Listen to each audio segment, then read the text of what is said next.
దేవుడు పురుషుల్ని ఎలా తయారు చేశాడంటే రాజుగా, యాజకులుగా, ఒక ప్రవక్తగా, ఒక ప్రొవైడర్గా, రక్షించేవాడుగా తయారు చేశాడు. ఒక తల్లి నిన్ను మగవాణ్ణి చేయలేదు, ఒక భార్య నిన్ను మగవాణ్ణి చేయలేదు, ఒక అబ్బాయి నిన్ను మగవాణ్ణి చేయలేడు. ఒక మగవాడు మాత్రమే నేను మగవాడు చేయగలడు. మగవాడికి ఒక అబ్బాయికి ఉండేటువంటి వ్యత్యాసం ఏంటంటే మగవాడు సాక్రిఫైస్ చేస్తాడు, అబ్బాయి కన్జ్యూమ్ చేస్తాడు.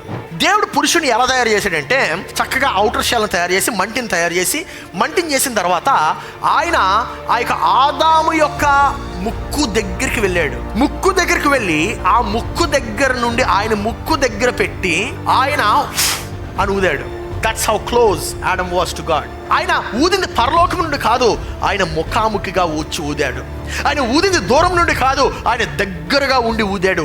ఈరోజు దేవునితో నీ యొక్క సంబంధము ఎట్టి రీతిగా ఉంది. The only thing that is going to satisfy you is to be in a face-to-face relationship with God. Today I'm going to talk on the men of courage. అంటే ధైర్యం, పౌరుషము గల వారై ఉండేటువంటి మగవారి గురించి మాట్లాడాలని చెప్పి ఆశపడుతున్నాను. ద మెన్ ఆఫ్ కరేజ్, పౌరుషం గల వారై యుండుడి అనేటువంటి మాట. ఇది మనం 1 కొరింథీయులకు రాసిన పత్రిక 16వ అధ్యాయము 13వ వచనం నుండి మనం చూస్తున్నాము. మెలకువగా ఉండుడి, విశ్వాసమందు నిలకడగా ఉండుడి, పౌరుష గల వారై యుండుడి, బలవంతులై ఉండుడి, మీరు చేయు కార్యములన్నీ ప్రేమతో చేయడి. ఇందాక చూసినటువంటి మాట, నేను పిల్లవాడుగా ఉండేటప్పుడు చాలా ఫన్గా, చాలా వైబ్రెంట్గా, ఫుల్ ఆఫ్ స్పోర్ట్స్, మ్యూజిక్, చాలా అల్లరి ఆనందంతో ఉండేవాడిని. సో నేను పుట్టడం పాస్టర్స్ ఫ్యామిలీలో పుట్టిన, మా నాన్నగారు పాస్టర్ అయినప్పటికీ నేను ఒక క్రిస్టియన్గా ఉండేవాడిని కాదనమాట. చాలా చాలా అల్లరిగా ఉండేవాడిని. సో ఈ యొక్క ఎంత అల్లరిగా ఉండేవాడిని అంటే ఒక ఉదాహరణ చెప్తున్నాను. గీతం యూనివర్సిటీలో అప్పుడే జాయిన్ అయ్యాను, బీబీఎం ఫస్ట్ ఇయర్లో. సో ఫస్ట్ ఇయర్ డిగ్రీలో జాయిన్ అయినప్పుడు గీతం యూనివర్సిటీలో సీనియర్స్ ఉంటారు కదండి, వాళ్ళందరూ నన్ను ర్యాగ్ చేయడానికి వస్తుంటే నేను వాళ్ళు తిరిగి ర్యాగ్ చేసేసరికి మా కాలేజ్ నేను సస్పెండ్ చేసేసింది 3 days. అంత అల్లరి అనమాట. సో ఫస్ట్ ఇయర్ ఫ్రెషర్స్ ఎవరైనా సీనియర్స్ని ర్యాగ్ చేస్తారా? వినుంటారు కదా. It happened with me. So ఏం చెప్తున్నానంటే, కానీ అలాంటి ఫస్ట్ ఇయర్లో అంత అల్లరిగా ఉండే నన్ను సెకండ్ ఇయర్కి వచ్చేసరికి దేవుడు నన్ను తాకాడు, దేవుడు నాతో మాట్లాడాడు. ఒక మీటింగ్లో ఇలాగ నేను కూర్చుని ఉంటే ఆ మీటింగ్ ప్రసంగం మధ్యలో పాస్టర్ గారు ప్రవచిస్తుంటే ఆల్ ఆఫ్ అ సడన్ నా కన్నీరు కారుస్తూ ఉన్నాను. I was drowned in tears. And దేవుడు నాతో మాట్లాడుతూ దేవుడి యొక్క స్వరం నాకు వినిపించింది. And I was completely change from that day. ఆ రోజు నుండి నా యొక్క మార్పు మొదలైంది. నా యొక్క మార్పు మొదలవుతూ వచ్చాను. విషయం ఏంటంటే అప్పటి నుండి చాలా అవకాశాలు తెరబడ్డాయి. అంటే మా అమ్మగారు నన్ను స్త్రీల మీటింగ్లో మాట్లాడమని పిలిచేవారండి. ఐ వాజ్ 15-16 years, 15-16 సంవత్సరాలు అప్పుడు స్త్రీల మీటింగ్లో మాట్లాడమని పిలిచేవారు. అంటే దానికి ముందు యవనస్తుల కూడికలో మాట్లాడేవాడిని, కానీ యవనస్తుల కూడికలో చాలా తక్కువ మంది ఉండేవారు. లైక్ 15 మంది, 20 మంది, 30 మంది అలాగా గ్రో అవుతూ వెళ్ళేది. కానీ స్త్రీల మీటింగ్లో ఒక 50 మంది, 60 మంది, 80 మంది, ఇంకా లీగ్ ఆఫ్ చర్చ్ మీటింగ్స్లో అక్కడ వేరే చోట్ల మీటింగ్ పెడుతున్నప్పుడు 15-16 సంవత్సరాల కుర్రోడు స్త్రీల మీటింగ్లో ఏం మాట్లాడతాడండి? But that's the point where I got transition. అంటే మా తల్లి అటు రీతిగా ప్రోత్సహించేది. సో ఈరోజు నేను మీకు ఏమని చెప్తున్నానంటే, మీరు పౌరుషము గలవారై ఉండుడి. ఎలా ఉండాలండి? బిగ్గరగా పౌరుషం గలవారై ఉండాలి. పాస్టర్ గారు అదేంటంటే సాత్వికంగా ఉండమని చెప్తారు, నెమ్మదిగా ఉండమని చెప్తారు, శాంతిగా ఉండమని చెప్తారు, పౌరుషం గలవారై ఉండుడి అని ఎందుకు చెప్తున్నారంటే, well just go through the message and you going to understand. మనం ఇందాక చూసినటువంటి మాటకు మనకు అర్థమైనట్లయితే మనం కొన్ని పాయింట్స్ దాని నుండి మనం నోట్ చేసుకోవచ్చు. ఏంట పాయింట్స్ అంటే, మెలకువగా ఉండుడి, విశ్వాసమందు నిలకడగా ఉండుడి, బలవంతులై ఉండుడి, తర్వాత పౌరుషం గలవారు ఉండి, బలవంతుడి ఉండి, తర్వాత ఆఖరిగా కార్యములన్నీ ప్రేమతో చేయుడి. ఈ మాటలు మనం చూస్తూ ఉంటున్నాం. These are the points which we need to understand. So అనగా మానవుడు అంటే ఏంటి, అసలు నరుడు అంటే ఏంటి, మగ జాతి అంటే ఏంటి, అసలు మగవాడు అనగా ఎవరు, హూ ఇస్ అ మ్యాన్? ఈరోజు మనం ఒకసారి దాన్ని అర్థం చేసుకోవడానికి ప్రయత్నిద్దాం. మగవాడు అంటే నాకు ఉదాహరణకి నాకు పని చేయడం అంటే ఇష్టం, బయటికి వెళ్ళడం ఇష్టం, కార్స్ డ్రైవ్ చేయడం ఇష్టం, బైక్స్ డ్రైవ్ చేయడం ఇష్టం, స్పోర్ట్స్లో పార్టిసిపేట్ చేయడం ఇష్టం, వండర్లాకి వెళ్ళి ఒక 4-5 సార్లు దూకేయడం ఇష్టం. I love to be in that category. చక్కగా చికెను, మటను, ఇంకా రకరకాల మాంసాలన్నీ తినడం ఇష్టం. ద పాయింట్ ఇస్, ఇవన్నీ చేసినంత మాత్రాన నేను మగవాడిని అయిపోతానా అంటే, వెల్ ఇవన్నీ చేయడం చాలా బాగుంటుంది, చాలా చాలా ఆనందంగా ఉంటుంది. కానీ ఇవన్నీ చేయడం వల్ల మగవాడిని అవుతానా అంటే అవ్వకపోవచ్చేమో. మరి ఇంకొక ఆయన చక్కగా మంచి స్కిన్నీ జీన్స్ వేసుకొని సన్నగా నాజుగ్గా ఉండి వెజిటేరియన్ డైట్తో ఉండి వేగన్ జ్యూసులు అన్నీ సిప్ చేస్తూ అలా ఉంటే మరి ఆయన మగవాడు కాదంటే ఆయన మగవాడు అవ్వచ్చు. I can actually be a better manhood than me. The point ఏం చెప్తున్నానంటే, సో దేవుడు పురుషుల్ని ఎలా తయారు చేశాడు, దేవుడు పురుషుని ఎలా తయారు చేశాడు అనేటువంటి ఒక అంశాన్ని మనం ఒకసారి గమనిద్దాము. ఎలా తయారు చేశాడంటే యాజకులుగా, రాజుగా, యాజకులుగా, ఒక ప్రవక్తగా, ఒక ప్రొవైడర్గా, రక్షించేవాడుగా తయారు చేశాడు. Hallelujah. I you understanding church? ఉన్నారు ఇక్కడ? ఆల్రైట్. సో ఈ యొక్క ప్రవక్తగా తయారు చేసినప్పుడు, సేవకుడిగా తయారు చేసినప్పుడు, రక్షకుడిగా తయారు చేసినప్పుడు మరి మనము మన యొక్క ఉద్దేశాన్ని ఎక్కడ కోల్పోయాము, మన యొక్క ఉద్దేశాన్ని ఎక్కడ కోల్పోయాము. దాని అర్థం ఏంటంటే మగజాతి పైన ఎవరైనా అటాక్ చేస్తున్నట్లయితే, మగతనం పైన ఎవరైనా అటాక్ చేస్తున్నట్లయితే దాని అర్థము దేవుని యొక్క గుణం పైన అటాక్ చేస్తున్నట్టు. మగజాతి పైన, మగవారి పైన అటాక్ చేస్తున్నట్లంటే దాని అర్థం you are attacking on the character of God. ఎందుకంటే దేవుడు మూల పురుషుడై ఉన్నాడు. ఆమేన్. మరి ఈ యొక్క పౌరుషం గలవారై ఉన్నాడు అంటే మరి పౌరుషత్వము ఏమవుతుంది? ఎందుకంటే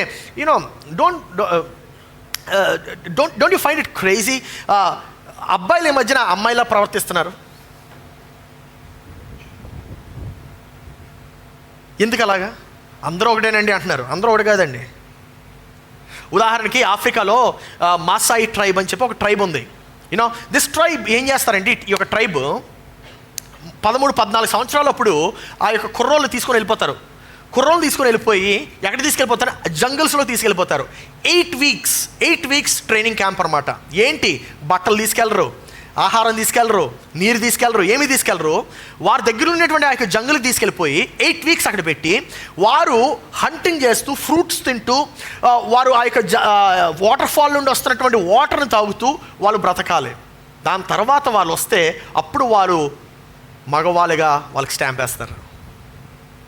మరి మనము అబ్బాయి నుండి మగవాడుగా అవ్వాలంటే మన వయసు ఎంత? మనం ఏం చేయాలి? ఎక్కడ లేదు. ఎక్స్బాక్స్ ప్రకారం అయితే 13 సంవత్సరాలు 14 సంవత్సరాలప్పుడు నువ్వు మగవాడు అని అంటుంది. ఎయిర్ ఫోర్స్ అయితే 21 సంవత్సరాలు, రైట్? ఆర్మీ అయితే 17 సంవత్సరాలు. ఇండియన్ ఆర్మీలో ఏదో ఫైర్ అగ్ని సంథింగ్, దాని ప్రకారం అయితే 17 సంవత్సరాలు. The point I'm trying to teach you is, ఒక తల్లి నిన్ను మగవాణ్ణి చేయలేదు, ఒక భార్య నిన్ను మగవాణ్ణి చేయలేదు, ఒక అబ్బాయి నిన్ను మగవాణ్ణి చేయలేడు. ఒక మగవాడు మాత్రమే నిన్ను మగవాడు చేయగలడు. అక్కడ చప్పట్లు కొట్టచ్చు. ఒక మగవాడు మాత్రమే నిన్ను మగవాడు చేయగలడు. ఒక పురుషుడు, ఎందుకంటే the difference between boy and ఒక పురుషుడికి, ఒక మగవాడికి, ఒక అబ్బాయికి ఉండేటువంటి వ్యత్యాసం ఏంటంటే, మగవాడు సాక్రిఫైస్ చేస్తాడు, పురుషుడు అబ్బాయి కన్జ్యూమ్ చేస్తాడు. ఈ మగవాడికి, ఈ పురుషుని, ఈ యొక్క అబ్బాయికి మధ్యన ఒక కేటగిరీ, కొత్త కేటగిరీ ఒకటి తయారైంది కొన్ని సంవత్సరాల క్రితము. అదేంటంటే అడాలసెంట్ అంటే ఆయన మగవాడు కాదు, పురుషుడు కాదు. ఆయన మగవాడు కాదు, అబ్బాయి కాదు. ఆయన మగవాడిలాగా కనబడేటువంటి అబ్బాయి. He's a boy. గడ్డం వస్తుంది అంతే, ఆయన షేవింగ్ చేసుకోగలడు. ఆయన ఏం చేస్తాడంటే, ఈ మగవాడిలాగా రెస్పెక్ట్ రావాలి, కానీ మగవాడికి ఉండేటువంటి బాధ్యతలు వద్దు. అది చాలా డేంజరస్ కేటగిరీ అండి. అది చాలా డేంజరస్ కేటగిరీ. ఏమంటే అబ్బాయికి అమ్మాయికి ఎంత వ్యత్యాసం ఉందో తెలుసా? You think there is no difference. No, there is huge difference. ఉదాహరణకి ఎలైజా సుధీరాకి, లేకపోతే ప్రిన్స్ ఎలైజా సుధీరాకి మధ్యన ఉన్నటువంటి డిఫరెన్సెస్ చూస్తే, చిన్న పిల్లల మధ్యన, మీ పిల్లల మధ్యన డిఫరెన్సెస్ చూస్తే, అబ్బాయిలు సైకిల్ వైపు పరిగెత్తుకెళ్తారు. అబ్బాయిలు చాలా రకరకాలుగా ఉంటారు. అబ్బాయిలు they are always full of energy, హైపర్గా ఉంటారు. ఏం చేస్తారో సగం అర్థం కాదు వాళ్ళకి. అమ్మాయిలు చాలా సాత్వికంగా ఉంటారు, అల్లరి చేయరు, మాట్లాడితే స్పందిస్తారు, లేకపోతే సైలెంట్గా ఉంటారు. This big difference. వాళ్ళ క్యారెక్టర్స్లో చాలా హ్యూజ్ డిఫరెన్స్ ఉంది. కానీ మనము ఏం చేస్తున్నామంటే, ఆ యొక్క క్యారెక్టర్స్ అన్నిటినీ మనము తొలగించేసి కన్ఫ్యూజన్లోకి దింపేస్తున్నాం. మగవాడిని అమ్మాయిలా సైలెంట్గా ఉండమంటే ఉండడండి. ఉంటాడా? అవ్వదు, అసాధ్యం ఇది. ద పాయింట్ ఇస్, నీలో ఉండేటువంటి ఆ యొక్క గుణాలని నువ్వు అణిచివేస్తున్నావు. నీలో ఉండేటువంటి ఆ యొక్క దేవుడు పెట్టినటువంటి ఆ యొక్క న్యాచురల్ క్వాలిటీస్ని నువ్వు అణిచివేస్తే you are no longer going to be exhibiting the characters of God, right? So ఈ మాట చూద్దాము. మరి కన్ఫ్యూజన్ వస్తే మనం ఎక్కడికి వెళ్ళాలి? కన్ఫ్యూజన్ వస్తే పునాదికి వెళ్ళాలి. కన్ఫ్యూజన్ వస్తే రూట్కి వెళ్ళాలి. ఆమె. సో ఈరోజు మనం పునాదికి వెళ్దాము. ఆదికాండం 2వ అధ్యాయం 5వ వచనము. వెంబడి వచనం చూద్దాం. చదవండి. అది వరకు పొలమందల ఏ పొదయు భూమి మీద నుండలేదు, పొలమందల ఏ చెట్టును మొలవలేదు. ఏలయనగా దేవుడైన యెహోవా భూమి మీద వాన కురిపించలేదు, నేలను సేద్యపరచుటకు నరుడు లేడు. అయితే ఆవిరి భూమి నుండి లేచి నేలంతటినీ తడిపెను. దేవుడైన యెహోవా నేలమంటితో నరుని నిర్మించి వాని నాసిక రంధ్రములలో జీవాయువును ఊదగా నరుడు జీవాత్మాయను. ఈ యొక్క బ్యూటిఫుల్ వర్డ్స్ని మనం చూద్దాం ఒకసారి. దేవుడు నరుణ్ణి తయారు చేశాడు, దేవుడు పురుషుని తయారు చేశాడు. మొట్టమొదటిగా దేవుడు పురుషుని తయారు చేశాడు అంటే దాని అర్థము దేవునికి పురుషుడి వైపు ఒక ఉద్దేశం కలిగి ఉన్నాడు. God has a purpose towards man. God has a purpose towards man. చూడండి, ఈ యొక్క జీవాత్మాయుడు అనగా ఏంటో తెలుసు. దాని అర్థము ఆ వర్డ్ రువా అని ఉంటుంది హీబ్రూలో, అర్మాయిక్లో. రువా అనగా ఏంటంటే దేవుడు పురుషుని ఎలా తయారు చేశాడంటే చక్కగా ఔటర్ షెల్ని తయారు చేసి మంటిని చేసిన తర్వాత ఆయన ఆ యొక్క ఆదాము యొక్క ముక్కు దగ్గరికి వెళ్ళాడు. ముక్కు దగ్గరికి వెళ్ళి ఆ ముక్కు దగ్గర నుండి ఆయన ముక్కు దగ్గర పెట్టి ఆయన అని ఊదాడు. That's how close Adam was to God. ఆదాము దేవునికి ఎంత దగ్గరగా ఉన్నాడంటే అంత దగ్గరగా ఉన్నాడు. ముక్కు అంటుకున్నంత దగ్గరగా ఉన్నాడు. ఇంకో విషయం గమనించండి, కళ్ళు తెరవగానే ఆదాము ఎవరిని చూశాడు? ఎగ్జాక్ట్లీ అటువంటి సంబంధం కలిగి ఉండేటువంటి ఆదాము ఈరోజు కన్ఫ్యూజ్ స్టేట్లో ఎందుకు ఉన్నాడు? అటువంటి సంబంధం కలిగి ఉండేటువంటి పురుషుడు ఎందుకు కన్ఫ్యూజన్లోకి వెళ్ళిపోతున్నాడు? నా ప్రియ సహోదరి సహోదరుడా, నా ప్రార్థన ఏంటంటే దేవుడు ఎలాగైతే ఆదాము యొక్క నాసిక రంధ్రాల్లో ఆ యొక్క జీవాన్ని ఊదాడో, ఈ ఉదయకాలము కూడా నీ యొక్క నాసిక రంధ్రాల్లోకి దేవుని యొక్క జీవమును మరలా తిరిగి ఊదునుగాక. హల్లెలూయా. He's going to blow that fresh breath of air again this morning. ఈ ఉదయకాలమున ఆయన ఊదింది పరలోకం నుండి కాదు, ఆయన ముఖాముఖిగా ఊదాడు. ఆయన ఊదింది దూరం నుండి కాదు, ఆయన దగ్గరగా ఉండి ఊదాడు. ఈరోజు దేవునితో నీ యొక్క సంబంధము ఎట్టి రీతిగా ఉంది? ఈరోజు దేవునితో నీ యొక్క సంబంధము సూపర్ హిట్గా ఉందా, లేకపోతే అటర్ ఫ్లాప్గా ఉందా? నీకు మంచి సూపర్ హిట్ అయినటువంటి కెరియర్ నువ్వు కలిగి ఉండొచ్చు, నీవు చాలా ధనాన్ని సంపాదించి ఉండొచ్చు. కానీ నీకు విషయం తెలుసా? ఎంత ధనం సంపాదించినా, నీ కెరియర్ ఎంత సూపర్ బిగ్ హిట్ అయినా సరే, నీకు దేవుడితో సంబంధం లేకపోతే ఆ యొక్క లోపల ఆ యొక్క వాక్యూము ఎప్పటికీ ఉంటుంది. అందుకే నువ్వు ఎంత ధనం సంపాదించినా, నీ యొక్క కెరియర్లో నువ్వు ఎంత పెద్ద హిట్ అయినా సరే, నీకు లోపల ఆ యొక్క వాక్యూమ్ ఎందుకు ఉంటుందో తెలుసా? ఎందుకంటే ఆ రోజు ఆదాము చూచినటువంటి దేవుణ్ణి నీవు ఈరోజు చూడలేకపోతున్నావు.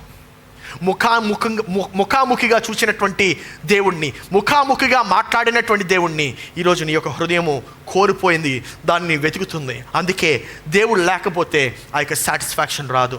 The only thing that is going to satisfy you is to be face to face, is to be in a face to face relationship with God. ఈరోజు నువ్వు ముఖాముఖి సంబంధంతో దేవునిలో ఉన్నావా? 8వ వచనం చూద్దాము. ఇలా ఉంటుంది, దేవుడైన యెహోవా తూర్పున ఏదెనులో ఒక తోట వేసి తాను నిర్మించిన నరుణ్ణి దానిలో ఉంచెను. దాని అర్థం ఏంటో తెలుసా? దేవుడు నరుణ్ణి తోటలో తయారు చేయలే. ఎక్కడ తయారు చేశాడు? అరణ్యములో తయారు చేశాడు, ఎడారిలో తయారు చేశాడు. తోటలో ఎవరిని తయారు చేశాడు తెలుసా? అమ్మాయిల్ని.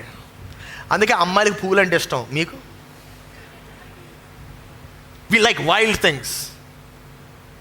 ఈరోజు యాక్చువల్గా వస్తున్నప్పుడు ఎంతోమందికి పెన్స్ వచ్చాయి, కీ చైన్స్ వచ్చాయి? Come on, show me hands. Yeah, fantastic, nice. Alright. ఈరోజు వస్తున్నప్పుడు మా వాలంటీర్స్ అందరూ కూడా మేము అబ్బాయిలందరికీ పువ్వులు ఇద్దామని చెప్పి అనుకుంటున్నాం, మెన్స్ డే కదా అన్నారు. మా పువ్వులతో మేమేం చేసుకోవాలన్నాను. ఏం చేసుకోవాలి? షోలో ఆల్రెడీ పెట్టారు. అంటే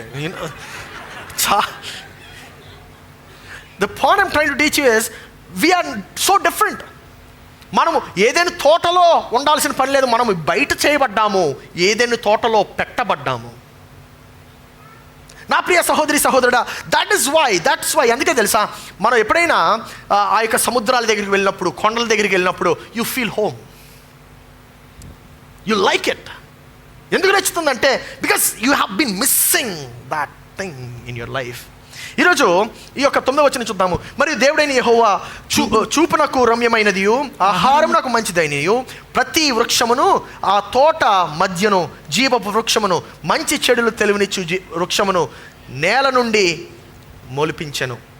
ఈ మాట మనం చూస్తే ఈ యొక్క ఆదాము అట్టి పరిస్థితుల్లో ఉన్నప్పుడు, దేవునితో చక్కటి సంబంధంలో ఉన్నప్పుడు, చక్కటి సహవాసంలో ఉన్నప్పుడు ఆదాముకు దేవుడు 3 విషయాలు ఇచ్చాడు. ఆ 3 విషయాలు ఈరోజు నేను మీకు నేర్పిస్తామని చెప్పి అనుకుంటున్నాను. మొట్టమొదటి విషయం ఏంటంటే ఆనందించే పనిని ఇచ్చాడు. ఏమిచ్చాడండి? ఆనందించే పని. He gave work to enjoy. మనం 2వ అధ్యాయము 15వ వచనం ఆదికాండంలో చూస్తాం మనము ఈ మాట. మరియు దేవుడైన యెహోవా నరుని తీసుకొని ఏదైనా తోటను సేద్యపరచుటకును దానిని కాచుటకును దానిలో దెర్ ఇస్ అ పర్పస్. అంటే ఇప్పుడు పతనం ముందు వచ్చిందా, పని ముందు వచ్చిందా? పని లేకుండా అసలు పతనంకి పనికి సంబంధం లేదు. కానీ మనం ఏమనుకుంటున్నామంటే పని కష్టపెట్టడానికి పనిష్మెంట్ అనుకుంటున్నాం. Work is not punishment. Work is given to give you a blessing. Hallelujah. పని నీకు దీవెనకరంగా ఉండడానికి పెట్టబడింది, కానీ పని నీకు పనిష్మెంట్ కాదు. చాలామంది ఏమనుకుంటారంటే అయ్యో అసలు ఆదాం అనవసరంగా పాపం చేశాడండి అందుకే మేము పని చేస్తున్నాం అనుకుంటున్నాం. లేదా ఊరికనే ఇలాగా ఆదాం ఇలా నిలబడతా ఉంటే ఆ యాపిల్ ఇలా వచ్చేసి నోటు దగ్గరికి వస్తే ఆయన అని కొరికి ఆ యాపిల్ వెళ్ళిపోయింది అనుకుంటా ఉంటాం. అలా కాదండి. ఆదాముని ఎందుకు పెట్టాడంటే అక్కడ ఆ మాటలో చూస్తాం మనము, పని చేయుటకు. అంటే దేవుడు ఆదాముకు, పురుషుడికి మొట్టమొదటిగా పనిచ్చాడు. స్త్రీ కన్నా ముందు కూడా పనిచ్చాడు. నా ప్రియ సహోదరి సహోదరుడా, పురుషునికి బాధ్యత తీసుకునేటువంటి గుణాన్ని ఇచ్చాడు. పురుషునికి బాధ్యత తీసుకునేటువంటి గుణం ఇచ్చాడు. అంటే బాధ్యత తీసుకుంటే పురుషుని లక్షణము, లేకపోతే పురుషుని లక్షణం కాదు అది. అందుకే నేను చెప్తా ఉంటాను, చక్కటి పురుషుడు కావాలంటే మంచి విస్తరాకులా ఉండాలన్నాను. ఎందుకంటే మంచి విస్తరాకు అంటే చక్కగా అన్నీ అమర్చబడినటువంటి విస్తరాకు అనమాట. అన్నీ పెట్టబడినటువంటి విస్తరాకు. ఆ విస్తరాకు మీద ఎంత పెడతామో అది అంత సాలిడ్గా ఉంటుంది. తక్కువ పెడితే ఎగిరి పడతా ఉంటుంది. మనం ఎంత బాధ్యత తీసుకుంటే అంత విలువ కలిగి ఉంటావు. హల్లెలూయా. మీకు ఎలాంటి విస్తరాకు కావాలి? లైట్గా ఉండే విస్తరాకు కావాలా, బరువు ఉండే విస్తరాకు కావాలా? దాని మీద చక్కగా చికెన్ బిర్యానీ, మటన్ బిర్యానీ, పప్పుచారు, అప్పడాలు, వడియాలు, అదో పచ్చడి, ఇదో పచ్చడి, ఓ పక్క చేపల కూర, వైట్ రైస్ అన్నీ వేసి పెట్టిన విస్తరాకు కావాలా, లేకపోతే ఉట్టి తెల్లన్నము, చారు, మజ్జిగ? నువ్వు ఎంత బాధ్యత తీసుకుంటావో అంత బరువు కలిగి ఉంటావో, ఎంత బరువు కలిగి ఉంటావో అంత విలువ కలిగి ఉంటావు. హల్లెలూయా. నా ప్రియ సహోదరి సహోదరుడా, ఈరోజు ఈ డేంజరస్ మ్యాన్ ఎలా ఉన్నాడంటే ఆయన చూడడానికి మగవాడిలా ఉన్నాడు, కానీ లోపల మాత్రం అబ్బాయి. బయటకు చూడడానికి గడ్డాలు మీసాలు అన్నీ బాగానే ఉన్నాయి, నోరు తెరిస్తే వినలేం. చేస్తున్నటువంటి చేష్టలు చూస్తే వినలేం.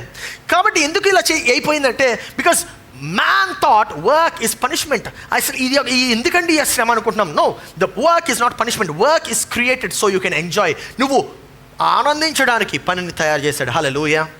కానీ మనం ఎలా ఉంటున్నాం? సోమవారం ఉదయం 9 గంటలకి కోల్డ్ వ్యాన్లో ఉంటున్నాం. కోల్డ్ వ్యాన్లో కోండ్లాగా తలదించుకొని అందరూ బస్సుల్లో వెళ్తూ ఉంటారు. ఆనందం ఉన్నది అక్కడ. ఎందుకంటే you're not committed to work, you're not committed to enjoy and recreate work. నా ప్రియ సహోదరి సహోదరుడా, ఈ విషయం నాకు ఎప్పుడు అర్థమైంది? ది ఫస్ట్ టైం ఈ యొక్క వర్తమానం నేను మొట్టమొదటిసారి విన్నప్పుడు I was 15-16 years అనమాట.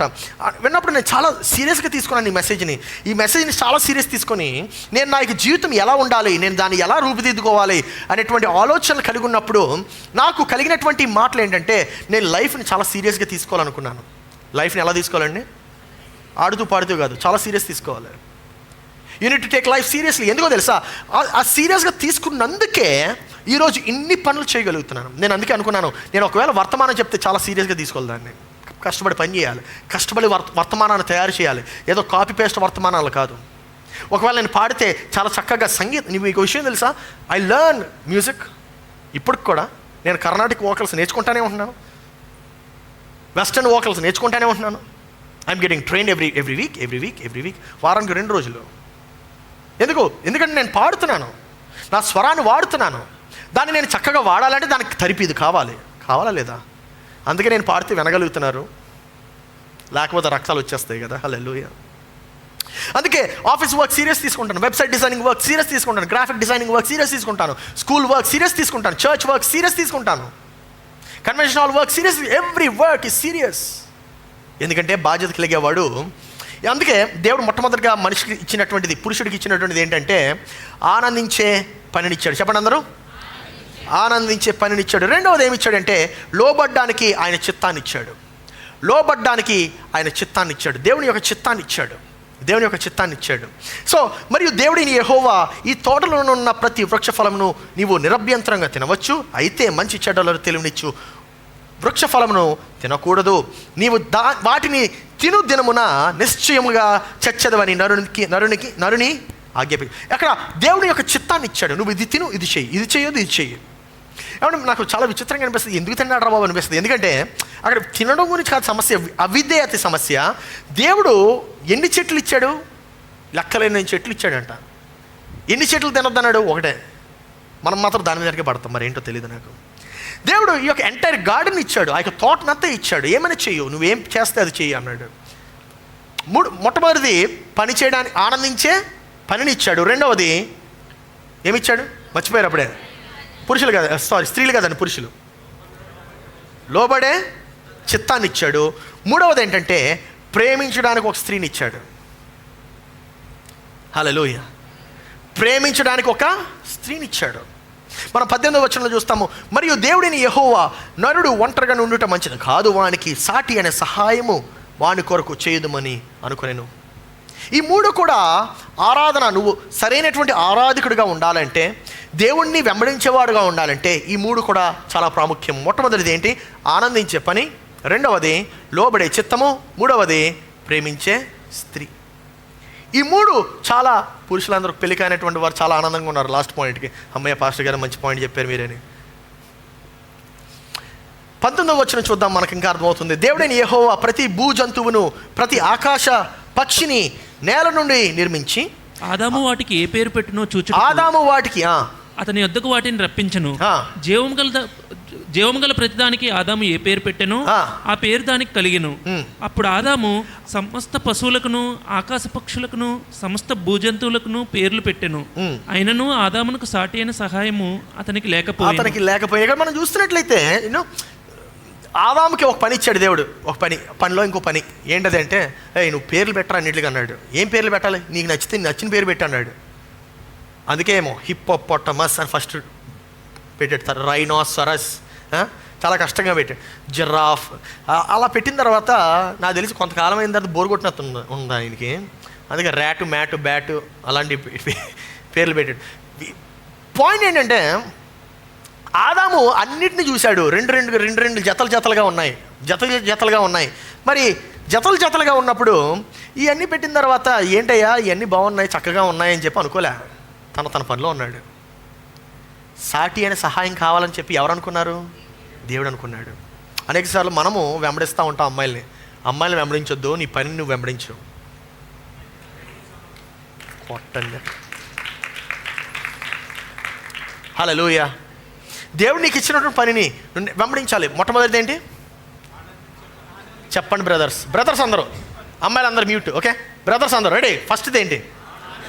ఆనందించే పని. రెండవది లోబడే చిత్తము. లాస్ట్ ప్రేమించే స్త్రీ. ఒక స్త్రీ ప్రేమించడానికి ఒక్క స్త్రీ. హల్లెలూయా. పాస్టర్ గారు ప్రేమించమని చెప్పారు. అందరు స్త్రీలు కాదు, ఒక్క స్త్రీని. హల్లెలూయా. ఆదాము యొక్క ఆర్డర్ మనం చూస్తే ఇట్స్ వెరీ సింపుల్. ఆయన లోకానికి వెళ్ళకముందు, అంటే ఇంకొకరు తన యొక్క జీవితంలో రాకముందు ఆదాము మొట్టమొదటిగా తన యొక్క ప్రపంచాన్ని సెట్ చేసుకున్నాడు. He has prepared an order. ఈ యొక్క ఆర్డర్ మనం చూసినట్లయితే తను మొట్టమొదటి తన పనిని సెట్ చేసుకున్నాడు, రెండవది చిత్తాన్ని సెట్ చేసుకున్నాడు, ఆఖరిగా తన జీవితంలోకి ఇంకొకరిని రప్పించాడు. నాకు తెలుసు, ఎందుకంటే నేను most of the time unmarried people నా చుట్టూ ఉంటారనమాట. అన్మ్యారీడ్ బాయ్స్ ఎక్కువ. వాళ్ళు దేనికోసం ఆకలి కలిగి ఉంటారో నాకు తెలుసు. వాళ్ళు దేనికోసం ఎదురు చూస్తూ ఉంటారో తెలుసు. నా జీవితంలో ఎప్పుడు వస్తుంది రా నా సుందరి, ఎప్పుడు వస్తుంది అని చెప్పి అనుకుంటూ ఉంటారు. కానీ నేను చెప్పే విషయం ఏంటంటే, నీ జీవితంలోకి ఒక స్త్రీ రావాలి అన్నట్లయితే you need to start living a very independent life. నీవు డిపెండెంట్ లైఫ్ని జీవిస్తున్నట్లయితే రాదు. ఏమండి, ఎందుకంటే నువ్వు ఇంకొకరిని నీ జీవితంలోకి ఆహ్వానించాలంటే ముందు నువ్వు నీ కాళ్ళ మీద నిలబడాలి కదా. నువ్వు ఇంకా మీ తల్లిదండ్రులు పంపించేటువంటి ధనం మీద ఆధారపడుతున్నట్లయితే ఎలాగా నీ యొక్క జీవితాన్ని నడుపుకుంటావు? నువ్వు ఈ యొక్క వరల్డ్ని నీ యొక్క ఆర్డర్ని నువ్వు సెట్ చేసుకోవాలి. కొంతమంది సరిగ్గా స్నానం కూడా చేయలేరు. ఇంకొక స్త్రీ వచ్చిందంటే అసలు ఉండదు. ఇంకా బ్రష్ చేసే వాళ్ళ గురించి మాట్లాడట్లేదు నేను, చేయని వారి గురించి. సో దేవుడు ఒకవేళ నీకు పెళ్ళిక అనేటువంటి వాళ్ళందరితో మాట్లాడుతున్నాను. ఇది దేవుడు నీ జీవితంలో ఒక స్త్రీని నీకు ఇవ్వాలని చెప్పి ఆలోచించినట్లయితే నువ్వు ఆ స్త్రీతో ఏం చేస్తావు మిస్టర్ రోమియో? నీ గురించి నీకు తెలియకపోతే ఏం చేస్తావు? The point I'm trying to make you understand is, దేవుడు నీ యొక్క జీవితంలో ముందుగా నీ యొక్క ప్రపంచాన్ని సెట్ చేసుకోవాలని చెప్పి ఆశపడుతున్నాడు. తర్వాతే నీ జీవితంలోకి ఒక స్త్రీని ఆయన తీసుకొని వస్తున్నాడు. కానీ ఆదాము చాలా చాలా ఆనందంగా ఉండేవాడు. ఎందుకో తెలుసా? ఆ జంతువులు చూసినప్పుడు పాడాడో లేదో తెలియదు. కానీ 23 వచనం చూడండి, 23 వచనం. అప్పుడు ఆదాము ఇట్లా నేను నా ఎముకలలో ఒక ఎముక నా మాంసంలో మాంసము, ఇది నరుల్లో నుండి తీయబడిన గనుక. యాక్చువల్గా అక్కడ మనం చూస్తే కోట్స్లో ఉంటుంది కదా, అది తెలుగులో లేదేమో కానీ ఇంగ్లీష్లో కోట్స్లో ఉంది. ఏమనంటే అది పాడాడు. ఏమని పాడాడంటే, అప్పుడు ఆదాము ఇట్లా నేను నా ఎముకలలో ఒక ఎముక, అలా పాడాడు. సాడ్ సాంగ్ అవుతుంది, హ్యాపీ సాంగ్ పడదు. నా ఎముకలలో ఒక ఎముక, నా శరీరంలో ఒక భాగం. You know he started creating rhyming poems. ఆయన చక్కగా ఆహ్లాదంగా ఆయన పాడుతూ ఉన్నాడు. యాక్చువల్గా మనం ఈ యొక్క మాట చూస్తే, ఆ యొక్క స్త్రీ అనేటువంటి మాట మనం చూస్తే, లేకపోతే నారి అనేటువంటి మాట మనం అక్కడ ఉంటుంది హీబ్రూ భాషలో, తెలుగు భాషలో. నారికి ఎంత దగ్గర పోలిక ఉందండి? నాది. రెండు ఆల్మోస్ట్ సేమ్. నారి, నాది. అర్మాయిక్ భాషలో కూడా ఒకే ఆల్మోస్ట్ సిమిలర్గా ఉంటుంది మన తెలుగులో ఉండేటట్టు. ఎందుకు ఈ మాట చెప్తున్నానంటే, స్త్రీ నీ జీవితంలోకి రావాలంటే ముందు నీ యొక్క పరిస్థితుల్ని నువ్వు చక్కబెట్టుకోవాలి. 24 వచనం చూడండి, ఇంకా అర్థమవుతుంది. కాబట్టి పురుషుడు తన తండ్రిని తన తల్లిని విడిచి, మళ్ళీ చదువుతుంది. కాబట్టి పురుషుడు తన తండ్రిని తల్లిని విడిచి తన భార్యను, కొంతమంది మా అమ్మ బాయ్స్ అసలు మదర్స్ అసలు ఇంకా అమ్మో అది డేంజర్ జోన్. ఇది నువ్వు ఒక స్త్రీని జీవితంలో రావాలంటే నీ జీవితంలో ఉన్నటువంటి తల్లిని తండ్రిని విడవాలి. ఈ యొక్క ఆర్డర్ చూద్దాం ఒకసారి. మొట్టమొదటిగా ఆయన విడిచిపెట్టాడు, రెండవది హత్తుకున్నాడు, మూడవది ఒక శరీరం అయ్యాడు. ఆయన విడిచిపెట్టాడు, హత్తుకున్నాడు, ఒక శరీరం అయ్యాడు. Hallelujah. That is the order that Adam has. ఈ యొక్క మాట ఎందుకు చూస్తున్నామంటే, దేవుడు ఈ యొక్క 3 చాలా ఇంపార్టెంట్ అనమాట. మొట్టమొదటి ఏంటంటే ఆనందించే పనినిచ్చాడు, రెండవది లోబడే చిత్తాన్నిచ్చాడు, మూడవది కొంచెం దగ్గర చెప్పాలి. స్త్రీలు అందరూ మ్యూట్ అని చెప్పాను కదా. మొట్టమొదటిది ఏంటి? రెండవది అక్కడ నుండి అక్కడ పురుషులు ఉన్నారు, రావట్లేదు, సౌండ్ రావట్లేదు, కొంచెం సౌండ్ పెంచాలి ఇక్కడ. సరౌండ్ సౌండ్లా రావాలి ఇప్పుడు. హల్లెలూయా. మొట్టమొదటిది ఆనందించే పనిని ఇచ్చాడు, రెండవది లోబడే చిత్తాన్ని ఇచ్చాడు, మూడవది ప్రేమించే ఒక స్త్రీని ఇచ్చాడు. హల్లెలూయా. ప్రేమించే ఒక స్త్రీని ఇచ్చాడు. ఈ యొక్క 3 చాలా దేవుడు పెట్టినటువంటి ఆర్డర్. ఇది దేవుడు పెట్టినటువంటి ఆర్డర్, మనం మిస్ అవ్వకూడదు. 3వ అధ్యాయంకి వద్దాం ఇప్పుడు. 3వ అధ్యాయము. ఈ యొక్క 3వ అధ్యాయంకి వెళ్ళక ముందు మనం అనుకుంటా ఉంటాం, ఆహా ఇంకా స్త్రీ వచ్చేసింది, శుభం కాడబడింది, ఇంకా అంతా ఆనందమని. ఎంతో కాలం కాదండి, హాఫ్ పేజ్. ఎంతసేపు అండి? హాఫ్ పేజే, అంతే కదా. హాఫ్ పేజే అక్కడ శుభం. 3వ అధ్యాయంకి వద్దాం, ఇప్పుడు అర్థమవుద్ది. అప్పుడు వాడు వచ్చింది, ఏంటది?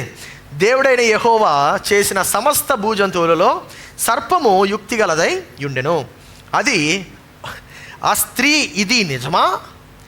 ఈ తోట చెట్లలో దేని ఫలమునైనను మీరు తినవద్దని దేవుడు చెప్పెనా అని అడిగానట.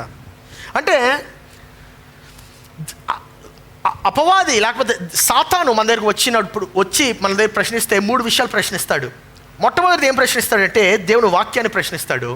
రెండవది దేవుని విలువను ప్రశ్నిస్తాడు. మూడవది దేవుని యొక్క పనిని ప్రశ్నిస్తాడు. మొట్టమొదటిది ఏంటండి? దేవుని యొక్క వాక్యాన్ని ప్రశ్నిస్తాడు. రెండవది దేవుని యొక్క విలువను ప్రశ్నిస్తాడు. మూడవది దేవుని యొక్క పనిని ప్రశ్నిస్తాడు. ఆయన దేవుని యొక్క వాక్యాన్ని ఎలా ప్రశ్నిస్తాడంటే, ఇది నిజంగా చేయొద్దన్నాడా? ఇది నిజంగా దేవుని వాక్యమేనా? ఇది నిజంగా దేవుడు పెట్టినటువంటిదా? ఇది నిజంగా అసలు బైబిల్ చదవమన్నాడా? ఎక్కడైనా ఉందా బైబిల్లో చదవమని అని అడుగుతూ ఉంటాడు, ప్రశ్నిస్తూ ఉంటాడు. నీపైన నీకే సందేహాలు తెప్పిస్తూ ఉంటాడు. అపవాది చెప్తూ ఉంటుంది, ఏమంటే ఇది అసలు పురాతన గ్రంథం అంటే నా సమాధానం ఏంటో తెలుసా? ఇది పురాతన గ్రంథం కాదు, ఇది టైమ్లెస్ బుక్. ఇది హల్లెలూయా, ఇది ఒక టైమ్లెస్ బుక్. అసలు దీనికి సమయానికి పోలికే లేదు.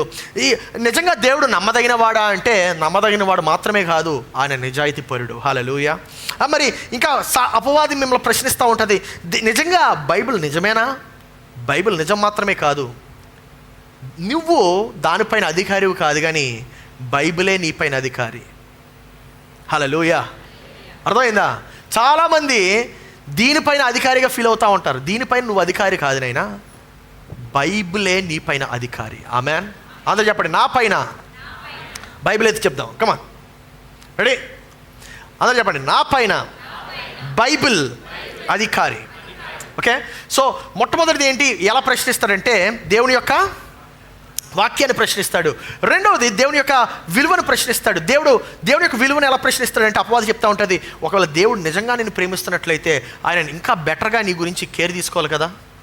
ఒకవేళ దేవుడు ప్రేమిస్తున్నట్లయితే నీ ప్రతి ప్రార్థనకు జవాబు రావాలి కదా. ఎందుకు దేవుడు నీ మాట వినట్లేదు? నీ ప్రార్థనకు ఎందుకు జవాబు ఇవ్వట్లేదు? నీ ప్రార్థనను ఎందుకు వినట్లేదు అని నువ్వు ప్రశ్నిస్తూ ఉంటావు. నా ప్రియ సహోదరుడా, ఈ ఉదయకాలమున అటువంటి ప్రశ్నల నుండి నువ్వు దూరంగా ఉండాలంటే అపవాది నుండి దూరంగా ఉండాలి. మూడవది, దేవుని యొక్క పనిని అపవాది ప్రశ్నిస్తూ ఉంటుంది. దేవుని యొక్క పనిని ప్రశ్నిస్తూ ఉంటుంది. నిజంగా దేవుడు చెప్పాడా? నిజంగా దేవుడు చేశాడా? నిజంగానే దేవుడు యొక్క భూలోకాన్ని సృష్టించాడా? నిజంగానే దేవుడు ఆకాశాన్ని సృష్టించాడా అనేటువంటి ప్రశ్నలు మన మదిలో కల్పిస్తూ ఉంటుంది. కానీ నా ప్రియ సహోదరుడా, యేసు ప్రభు ఎప్పుడైతే ఆ యొక్క సిలువ పైన మరణిస్తూ ఇక అంతా ముగింపబడింది అని చెప్పాడు, ఇట్ ఈస్ ఫినిష్డ్ అని ఎప్పుడైతే చెప్పాడో, ఆ యొక్క మాట ఉట్టి యూదులకు మాత్రమే కాదు, సర్వ మానవులకి. హల్లెలూయా, సర్వ మానవులకి. ఈ యొక్క ఇప్పుడు 2వ వచనంకి వెళ్దాం, 3వ అధ్యాయంలో 2వ వచనంకి వెళ్దాం. ఇలా ఉంటుంది, అందుకు స్త్రీ, ఈ తోట చెట్ల ఫలమును మేము తినవచ్చును, అయితే తోట మధ్య ఉన్న చెట్టు ఫలములను గుర్చి దేవుడు మీరు చావకుండానట్లు వాటిని తినకూడదనియు వాటిని ముట్టకూడదనియు చెప్పినని సర్పముతో అనెను. అందుకు సర్పము, మీరు చావనే చావరు, ఏలయనగా మీరు వాటిని తినుదినమున మీ కన్నులు తెరవబడిననియు మీరు మంచి చెడ్డలను ఎరిగిన వారై దేవతల వలె ఉందరనియు దేవునికి తెలియనని స్త్రీతో చెప్పగా. సూపర్గా ఉంది కదా. ఎలా అడిగిందండి? ఏమండి అమ్మగారు, మీరు ఏ పండు తినకూడదా ఈ తోటలో అంటే, చాలా లేదు అన్నీ తినొచ్చు అని చెప్పాడు, కానీ ఒకటి మాత్రం తినొద్దన్నాడు. అవునా? దొరికింది ఇక్కడ హుక్కు. ఈ యొక్క హుక్కు ఎలా తెలుసా? గేలం అన్నమాట ఇది. ఏమంటే ఎవరైనా చేపలు పట్టారు? ఎప్పుడైనా చేపలు పట్టారా? గేలం అంటే హుక్ లాంటి గేలం వేసి పెట్టారా?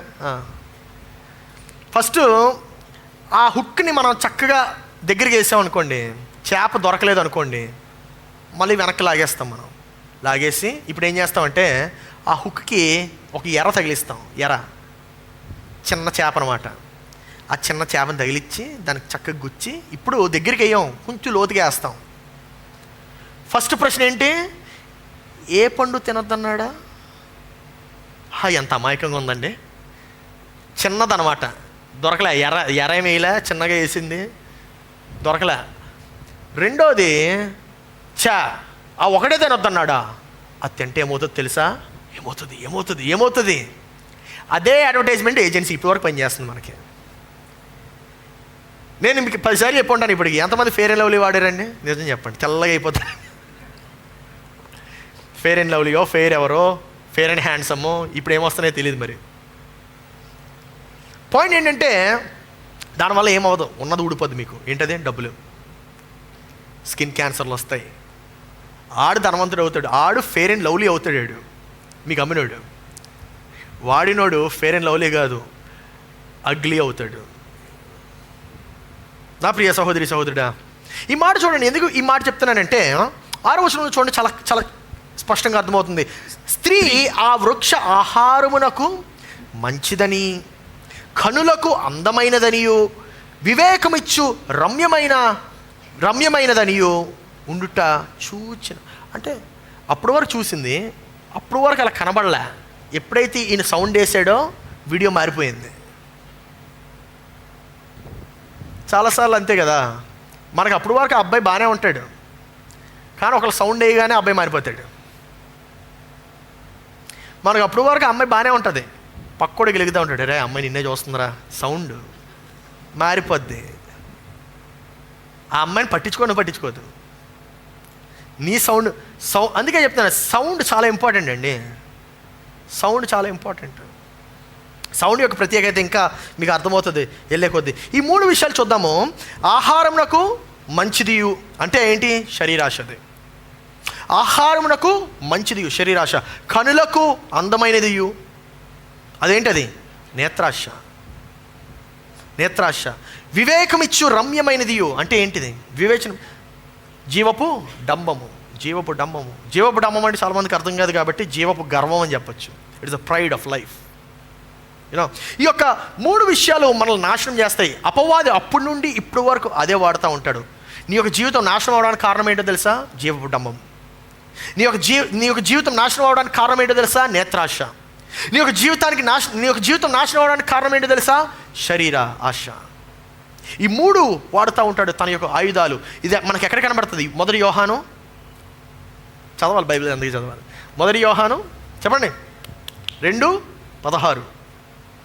ఈ 3 మాటలు మనకు కనబడతాయి. లోకంలో ఉన్నదంతయు అనగా శరీరాశయో, నేత్రాశయో, జీవపు డంబము తండ్రి వలన పుట్టినవి కావు, అది లోక సంబంధమైనవి. సో అపవాది ఈ 3 వాడి మనల్ని లూరు చేస్తూ ఉంటాడు. మనము ఆ ఆలోచన చూస్తే ఆమె దాని ఫలములలో కొన్ని తీసుకొని తిని తనతో పాటు తన భర్తకును, తను తినింది కానీ భర్తకి ఎందుకు ఇచ్చింది? తను తినింది కానీ భర్తకి ఎందుకు ఇచ్చింది కదా? మన యాంగిల్ అయితే అదే. కానీ దేవుని యొక్క యాంగిల్ ఏంటో చూద్దాం. Ready? Are you ready? Okay. దేవుని యొక్క యాంగిల్ ఏంటంటే, సరే సోది చెప్తుంది, నువ్వేం చేస్తున్నావు అక్కడ? ఇప్పుడు అపవాది వచ్చి సోది చెప్తుందా అలా ఆవిడతో? ఈయన ఎక్కడో ఉన్నాడు అనుకుంటున్నావు కదా? ఎక్కడో లేడు, పక్కనే ఉన్నాడు.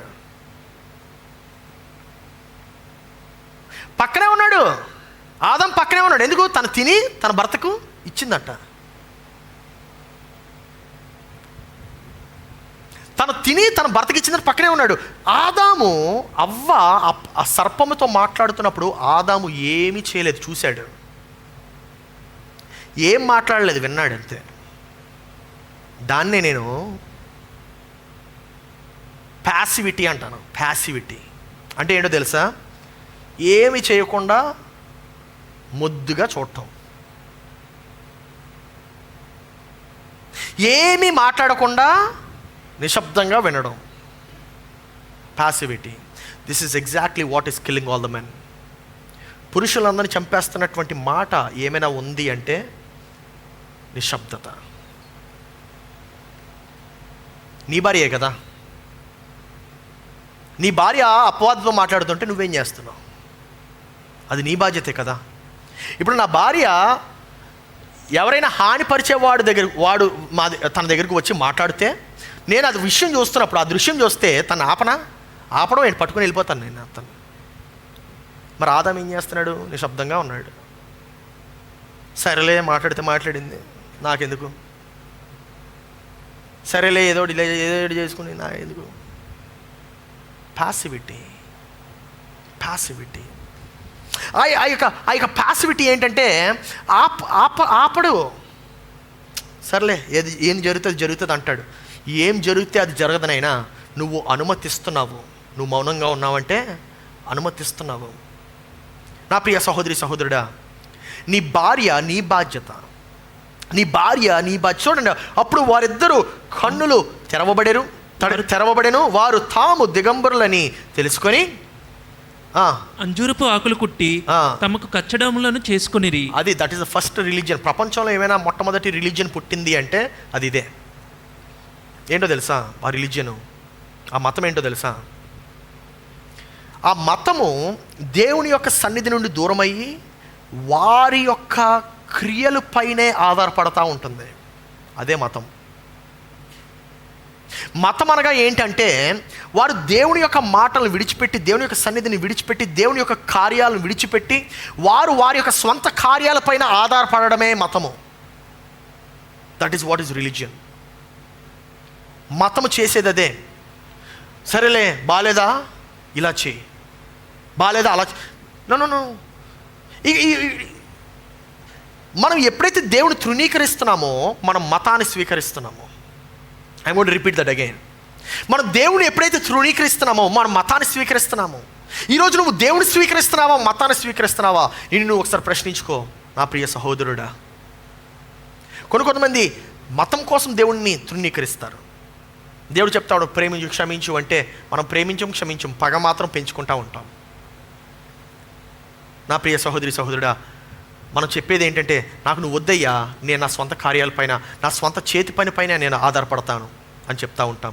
మనం దేవుని వైపు పరిగెట్టే బదులు మనం పాపం వైపు, మన స్వంత క్రియల వైపు పరిగెడతా ఉంటున్నాం. అదే కదా పాపం అంటే. 8వ వచనం చూడండి. చల్లపూటను ఆదామును అతని భార్యయు తోటలో సంచరించున్న దేవుడైన యెహోవా స్వరమును విని దేవుడైన యెహోవా ఎదుటికి రాకుండా తోట చెట్ల మధ్యను దాక్కున్నాడంట. ఏమంటే ఇప్పుడు ఫర్ ఎగ్జాంపుల్ ఇది ఎలా ఉంటుందంటే మన రియాలిటీ సినారియోలకు తీసుకుందాం. నేను ఒక తప్పు చేశాను, ఓకే. మా తమ్ముడు ఉన్నాడు అక్కడ. మా తమ్ముడి దగ్గరికి హే తప్పు చేశాను నేను, డాడీకి చెప్పొద్దు అని చెప్తే ఆ భయం ఉంటుందా లేదా? నాలో భయం ఉంటుంది, ఎప్పటికైనా దొరికిపోతానని. కానీ అదే నేను మా డాడీ దగ్గరికి వెళ్ళి, డాడీ నేను ఇలా తప్పు చేశాను, తెలియకుండా చేశాను, ఐమ్ సారీ అంటే సాల్వ్ అయిపోద్దా? ఆదాం చేసింది అదే, ఆదాం అవ్వ చేసింది అదే. ఆదాం అవ్వ వారు తప్పు చేసిన తర్వాత వారు యాక్చువల్గా దేవుడే సాయంత్రం పూట వస్తున్నాడట, దేవుడే వారి దగ్గరికి వస్తున్నాడట. కానీ వీరు దేవుడి నుండి దూరంగా పారిపోతున్నారు, వీరు తప్పించుకుంటున్నారు దేవుడి నుండి. ఈరోజు నువ్వు దేవుడిని తప్పించుకుంటున్నావా, లేకపోతే దేవుని సన్నిధికి వెళ్తున్నావా? అప్పుడు దేవుడు వచ్చి ఏమని అడుగుతున్నాడు చూడండి 9వ వచనంలో. దేవుడైన యెహోవా ఆదామును పిలిచి నీవు ఎక్కడున్నావు అని అడిగాడంట. అంటే దేవుడు మరలా అవకాశం ఇస్తున్నాడు. హే ఆదాము, ఎక్కడున్నావు నువ్వు? ఎక్కడికి వెళ్ళిపోతున్నావు? నా దగ్గరికి రాకుండా ఎందుకు అక్కడ దాక్కుంటున్నావు? అంటే దాని అర్థం ఏంటో తెలుసా? దేవుడు అవకాశం ఇస్తున్నాడు, ఆదాముకు మరలా ఇస్తున్నాడు. నువ్వు తప్పు చేసావు, పర్లేదు, నా దగ్గర రా అంటున్నాడు. తప్పు చేసావు, నా దగ్గర రా అంటున్నాడు.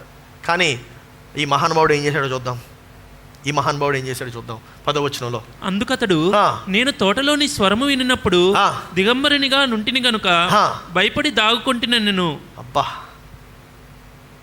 నువ్వు తోటలో ఉన్నావు, నేను దిగంబరుడుగా ఉన్నాను, నేను భయపడ్డాను, దాక్కున్నాను. అందుకు ఆయన నీవు దిగంబరు అని నీకు తెలిపిన వాడెవడు తినకూడదని నేను నీకు ఆజ్ఞాపించిన నువ్వు దిగంబరుడు అని నీకు తెలిపిన వాడెవడు? Who told you that you are naked? ఎవరు చెప్పారు నువ్వు నేకెడ్గా ఉన్నావని? నీవు తినకూడదని నేను నీకు ఆజ్ఞాపించిన వృక్షఫలమును తింటివా అని అడిగాను. అప్పుడుగానే చెప్పొచ్చు కదా, అప్పుడు కూడా చెప్పలేదు ఆయన. అప్పటికి ఏమైనా సమాధానిస్తున్నా చూడండి. అందుకు ఆదాము నాతో నుండుటకు నీవు నాకిచ్చిన ఈ స్త్రీ. క్లాసిక్ మూవీ ఇదే. నేనైతే క్లాసిక్ మూవీని పిలుస్తాను, మీరేం పిలుస్తారు నాకు తెలీదు. క్లాసిక్ మెన్స్ మూవీ ఇదే. చూడండి ఏమన్నాడు. అందుకు ఆదాము నాతో నుండుటకు నీవు నాకు ఇచ్చిన ఈ స్త్రీ ఆ వృక్షఫలము కొన్ని నాకు ఇయ్యగా నేను తింటాను. వృక్షఫలము కొని నాకు ఇయ్యగా నేను తింటినంట. బా ఏమో చెప్పాడండి. అంటే ఇక్కడ బేసిక్గా ఏం చెప్తున్నాడు తెలుసా? బస్ అయితే నీ తప్పు లేదే స్త్రీ తప్పు, నాది మాత్రం తప్పు కాదు. సో యెహోవా నువ్వు ఎప్పుడు రెడీ అయితే చెప్పు, అప్పుడు సారీ చెప్పడానికి నేను రెడీగా ఉన్నాను, వచ్చేసే. అదే దాని అర్థం. అంటే ఇప్పుడు క్రికెట్ ఆడుతున్నప్పుడు మనం గల్లీ క్రికెట్ ఆడుతాం కదా, అప్పుడు పరిగెడతాం కదా, రన్కి పరిగెడుతున్నప్పుడు మధ్యలో రన్అట్ అయిపోయాం, అప్పుడు ఎవరి మీద వేస్తాం బ్లేము? నీ వల్ల రన్అట్ అయిపోయాను. కొట్టింది నువ్వు, పరిగెడదామని చెప్పింది నువ్వు, బ్లేము ఆదాము నుండి స్టార్ట్ అయింది. ఇది ఆదాము నుండి బ్లేమ్ గేమ్. చదవండి ఇంకా. అప్పుడు దేవుడైన యెహోవా స్త్రీతో నీవు చేసినది ఏమిటని అడుగుగా, స్త్రీతో నీవు చేసినది ఏమి అని అడగ్గా, స్త్రీ సర్పము నన్ను మోసపుచ్చినందున తింటిన నేను. బా మరి ఎవరిదని నేర్చుకుంది మాస్టర్? నువ్వెందుకు అమ్మాయిలా చేసావంటే? నేనా? నువ్వు ఇచ్చాడు సర్పం, ఆ సర్పం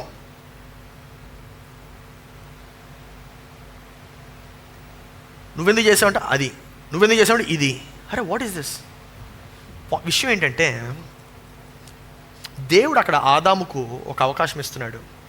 ఇప్పటికైనా నువ్వు బాధ్యత తీసుకుంటావా లేకపోతే నింద వేస్తావా? కుర్రోడు బాధ్యత తీసుకోడు, మగవాడు బాధ్యత తీసుకుంటాడు. హల్లెలూయా. కుర్రోడు బాధ్యత తీసుకోడు, తప్పించుకోవడానికి ప్రయత్నిస్తాడు, కానీ మగవాడు తప్పు నా వల్ల అయింది. ఆ సమయంలో ఆదాము అలా చెప్పుండి ఉంటే the whole scenario would have been different. కానీ ఆదాము తప్పించుకోవడానికి ప్రయత్నించాడు, స్త్రీ తప్పించుకోవడానికి ప్రయత్నించింది, సర్పం మీద వేస్తుంది. మూడు విషయాలు ఇచ్చాడు దేవుడు మానవుడికి. మొట్టమొదటి చెప్పాను మీకు, ఏంటది? ఆనందించే పనినిచ్చాడు. రెండవది ఆయన చిత్తాన్ని ఇచ్చాడు, లోబడ్డానికి ఆయన చిత్తాన్ని ఇచ్చాడు. మూడవది ప్రేమించడానికి ఒక స్త్రీని ఇచ్చాడు. ఇప్పుడు ఈ మూడు శాపంగా మారాయి. ఏవైతే నీ జీవితంలో ఆశీర్వాదంగా ఉండాలో అవి నీ జీవితంలో శాపంగా మారాయి. 15వ వచనం చూడండి, అర్థమవుతుంది. మరి నీకును నీ స్త్రీకిని,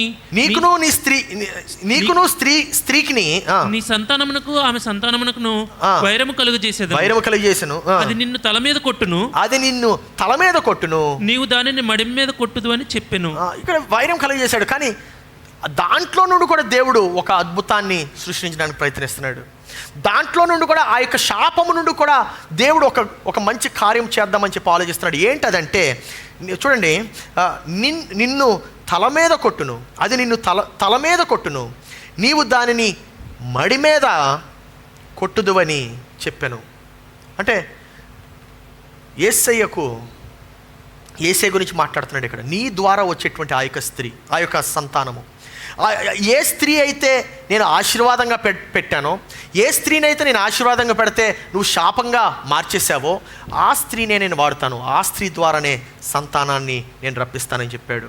నా ప్రియ సహోదరుడా, ఈరోజు నేను ముగించబోయే ముందు ఒక ప్రశ్న అడగబోతున్నాను. ఏంటదంటే, అపోస్తల కార్యంలో, రోమిలికి రాసిన గ్రంథంలో అపోస్తలుడు ఎలాగైతే చెప్పాడో, నేను ఏదైతే చేద్దామనుకుంటున్నానో అది చేయలేకపోతున్నాను, కానీ ఏదైతే చేయలేకపోతున్నానో అది మాత్రమే చేస్తున్నాను అనేటువంటి ఆ యొక్క సంభాషణలో, ఆ యొక్క వైరములో ఆ యొక్క అపోస్తలుడైనటువంటి పౌలు ఎలాగైతే స్ట్రగుల్ అవుతున్నాడో, అనేక మంది ఈరోజు అదే ఫేస్లో స్ట్రగుల్ అవుతున్నారు.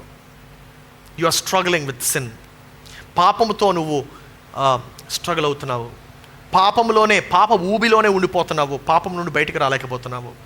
ఎన్నోసార్లు నువ్వు దేవునికి వాగ్దానం చేసావు, కానీ ఆ యొక్క వాగ్దానంను నువ్వు దాటి బయటకు రాలేకపోతున్నావు.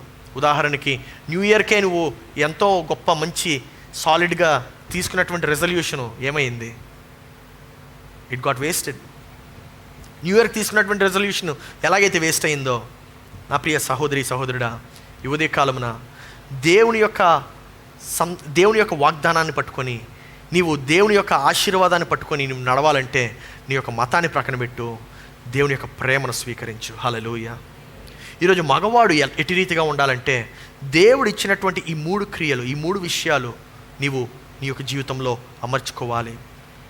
ఇక్కడ నాకు అన్నిటికన్నా దుఃఖకరమైనటువంటి విషయం, విచారకరమైన విషయం ఏంటంటే, ఆయన 17 వచనం మనం చూస్తే, ఆయన ఆదాముతో నీవు నీ భార్య మాట విని అనేటువంటి మాటను మనం చూస్తున్నాం. భార్య మాట వింటే వచ్చే సమస్యలు ఏంటో తెలుసా? చాలా సమస్యలు వస్తాయి. భార్య మాట వినకూడదా? జాగ్రత్త వినండి మాట. భార్య మాట వినాలా? నీ జీవితంలో దేవుడు భార్యను ఎందుకు పెట్టాడు తెలుసా? తను ప్రేమించడానికి. ఎందుకండి చెప్పండి? ప్రేమించడానికి. మరి మాట వినాలా, వినకూడదా? నేను మీకు కరెక్ట్గా ఎక్స్ప్లెయిన్ చేస్తాను. ఉదాహరణకి, నా భార్య నాతో వచ్చి, ఏమండి నేను చాలా లావ్ అయిపోతున్నానని చెప్పింది అనుకోండి. అవునమ్మా నువ్వు చాలా లావ్ అయిపోతున్నానని చెప్తే బాగుంటుందా? రెడ్గా అయిపోతుందేమో. అంటే she sharing her feeling, not the words.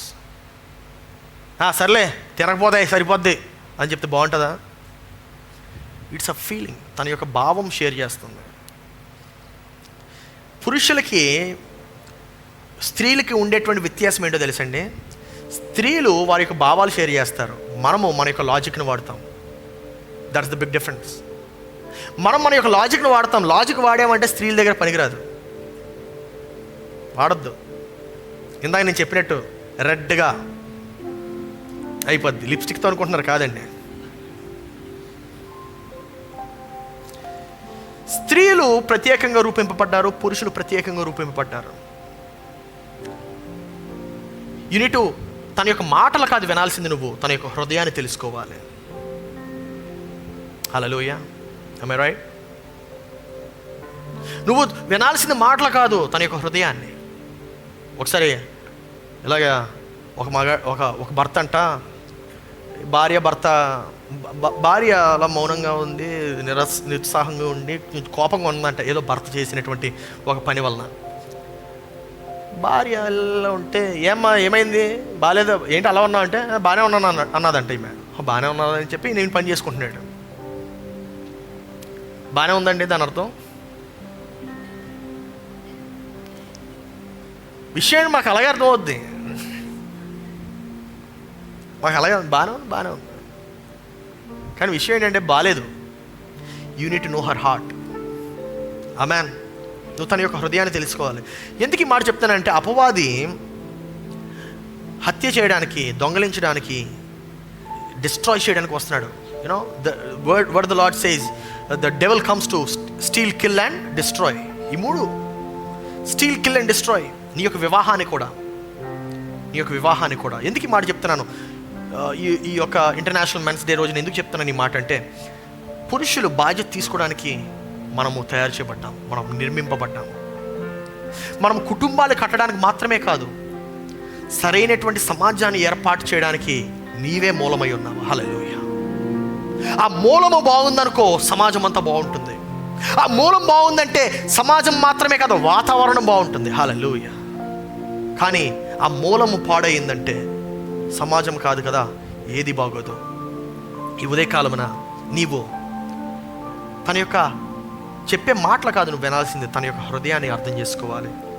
అపవాది ఎప్పుడు కూడా, మీకు ఒక విషయం చెప్తానండి. ఏమన్నా నా భార్య గురించి మీకు తెలియదండి? ఒక ఆయన ఇలా చెప్పాడు, నా భార్య గురించి నీకు తెలియదు బాబు, ఆమె గదిలోకి వచ్చిందనుకో ఆమె కళ్ళల్లోని లేజర్ బీమ్స్ వస్తాయి, లేజర్ బీమ్స్ అంత భయంకరంగా ఉంటుంది అని చెప్పాడు. నేను అప్పుడు బాగా నవ్వుకున్నాను, కానీ అప్పుడు తర్వాత చెప్పాను. పాస్టర్ గారు అనమాట ఆయన. నేను చెప్పాను ఆ బ్రదర్తో, బాబు మరి అలాగైతే ఇక్కడ క్రీస్తుకి మన సంఘము ఏమై ఉంది? ఏమై? భార్య. క్రీస్తుకు సంఘము భార్య. వాక్యం అదే కదా చెప్తుంది. సంఘాన్ని ఎలాగైతే ప్రేమిస్తున్నాడో క్రీస్తు, భర్త తన భార్యను అలా ప్రేమించాలంట. హల్లెలూయా. అంటే మరి క్రీస్తుకు నువ్వు భార్యవే కదా, మరి నీ అల్లరంతా తట్టుకుంటున్నాడు, నువ్వు చేసేటువంటి ప్రతి వేషాలని ఆయన భరిస్తున్నాడు, నువ్వు విరగొట్టిన ప్రతి వాగ్దానాన్ని ఆయన ఓర్చుకొని నేను ప్రేమిస్తున్నాడు, నేను హత్తుకుంటున్నాడు, నేను దగ్గర తీసుకుంటున్నాడే. మరి నీ భార్య నువ్వెంత ప్రేమించాలి అని చెప్పగానే ఆయన స్టన్ అయిపోయి ఉన్నాడు. అన్నా గుడ్ వర్డ్, నాకు చాలా నచ్చింది. లేజర్ బీమ్స్ కాదు కదా, అగ్ని పర్వతాలు వచ్చినా సరే నేను నా భార్యని ప్రేమిస్తానన్నాడు. హల్లెలూయా. ఆమేన్. I know I told it in a very funny way, but that's the truth. ఒక్కోసారి జస్ట్ హ్యూమర్ యూ, ఏమండి నేను ఆఫీసులో అడుగు పెడితే కొంతమంది భయపడతారు. ఎవరు? నువ్వు మేనేజర్ పొజిషన్లో ఉండొచ్చు కదా, మేనేజర్ పొజిషన్లో ఉంటే నీ మాట వింటారు. అక్కడ ఏమైనా సమస్య వస్తే నువ్వు టక అని చెప్పి సొల్యూషన్స్ ఇచ్చేస్తావు, సెట్ అయిపోద్ది అంతా. కానీ ఇంట్లో అలా ట్రై చేయొద్దు. ఏదైతే వర్కౌట్ అయిందో అది ఫెయిల్ అయిపోద్ది. Project fail, mission impossible. ఈ ఉదయ కాలమున నీ భార్యని నువ్వు హత్తుకోవాలి, నీ భార్యని నువ్వు ప్రేమించాలి, అంతేగాని అర్థం చేసుకోవడానికి మాత్రం ప్రయత్నించొద్దు. హల్లెలూయా. ఎందుకు ఈ మాట చెప్తున్నానంటే, అపవాది నిన్ను అలాగా మ్యానిపులేట్ చేస్తూ ఉంటుంది. దేవుడు ఎక్కడ కూడా నీ భార్యను అర్థం చేసుకోండి అనలా, నీ భార్యను ప్రేమించమన్నాడు. భార్యకు కూడా అదే మాట చెప్పినాడు, నీ భర్తని గౌరవించన్నాడు, నీ భర్తని గౌరవించన్నాడు. ఈరోజు ఈ ఉదయకాలంన ఫాల్ట్ నీలో ఉందా నాలో ఉందా కాదు, ఫాల్ట్ మనందరిలో ఉంది. అందుకే మనకు సహాయం పరలోకము నుండి కావాలి. హల్లెలూయా.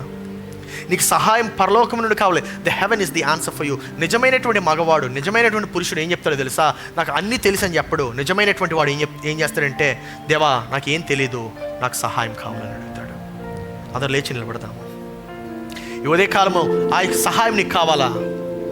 If you are a man, you always look for help. నీ వల్ల కాలేనిది డెఫినెట్గా ఆ విషయంలో నీకు సహాయం కావాలని చెప్పి నువ్వు ఆయన వేడుకుందాం. ఈ ఉదయకాలమున ఆ యొక్క నిజమైనటువంటి ఆ యొక్క పురుషులు, ఒకసారి పురుషులందరినీ మనం గుర్తు చేసుకుందాం. బైబిల్లో ఉండేటువంటి పురుషుల్ని, సమూయేలుని గుర్తు చేసుకుందాం, నోవాహును గుర్తు చేసుకుందాం, పేతురుని గుర్తు చేసుకుందాం, పౌలుని గుర్తు చేసుకుందాం, దావీదుని గుర్తు చేసుకుందాం. ఎవరిలోని లోపాలు లేవా అంటే ఉన్నాయండి. ఏమండి, దూరపు కొండలు నునుపుగా ఉంటాయి కదా, స్మూత్గా కనబడతాయి. దూరం నుండి స్మూత్గా కనబడతాయి. దగ్గరికి వెళ్తే దాంట్లో ఎత్తులు పల్లాలు ఉండవా, దాంట్లో హై అండ్ లోస్ ఉండవా, దాంట్లో రాళ్ళు రప్పలు ఉండవా, దాంట్లో ఆ యొక్క చిన్న చిన్న ఏమంటారు, ఆ యొక్క చిన్న చిన్న మొక్కలు, చిన్న చిన్న పొదలు ఉండవా? ఉంటాయి, ఖచ్చితంగా ఉంటాయి. దూరం నుండి నునుపుగా కనబడతాయి. ఎవరైనా అంతేనండి. నీ భర్త నీ దగ్గర ఉన్నాడు కనుక, నీ భార్య నీ దగ్గర ఉంది కనుక ఆ యొక్క ఎత్తులు పల్లాలు కనబడతాయి. దూరం నుండి ప్రతి అమ్మాయి చాలా అందంగా కనబడుతుంది, చాలా అద్భుతంగా కనబడుతుంది. ప్రతి పురుషుడు కూడా అంతే, దూరం నుండి చాలా అందంగా కనబడతారు. ఎంత బాగున్నా, ఈ పురుషుడైతే బాగుండరా అని అనిపిస్తుంది. దగ్గరికి వస్తేనే తెలిసేది మనకి దాంట్లో ఉండేటువంటి లోతులు. ఈ ఉదయ కాలమున నీకు కావాలి సహాయము, నీ భార్యకు కాదు. ఆ విషయం అర్థం చేసుకోవాలి. తప్పు నీలో ఉంది, సహాయం నీకు కావాలి అన్నవాడే నిజమైనటువంటి పురుషుడు. హల్లెలూయా. when you take up the responsibility, that is when you man up. నువ్వు ఎప్పుడైతే బాధ్యత తీసుకుంటావో అప్పుడే నీవు నిజమైనటువంటి పౌరుషమైనటువంటి పురుషుడిగా తయారవుతావు. ఈరోజు దేవా నాకు సహాయం కావాలని చెప్పి ఉంటున్నటువంటి వారు ఎవరైనా ఉంటే ఒకసారి rise your hands. Come on church, rise your hands. దేవా నాకు సహాయం కావాలి, దేవా నేను నిజమైనటువంటి పురుషుడిగా నేను మార్చబడాలి, నిజమైనటువంటి సహాయం కావాలి. నాకు నా జీవితాన్ని ఎలా నడుపుకోవాలో నాకు తెలియదు, నాకు నా జీవితాన్ని ఎలాగా నేను నడిపించాలో తెలియదు, నా భార్యని ఎలా చూసుకోవాలో తెలియదు, నా కుటుంబాన్ని ఎలా చూసుకోవాలో తెలియదు. కానీ నేను చూసుకోవాలయ్యా, నేను చూసుకుంటాను. నువ్వు సహాయం ఇస్తే నేను చూసుకుంటాను, నువ్వు సహాయపడితే నేను చూసుకుంటాను, నువ్వు నాకు తోడుగా ఉంటే నేను నిలబడతాను. Make that your prayer today.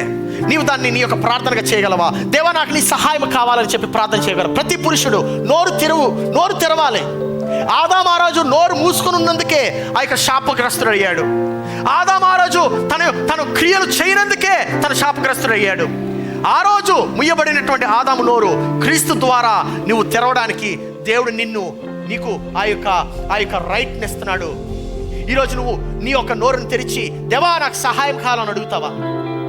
దేవా నా కుటుంబం నడిపించేటువంటి సహాయం కావాలి.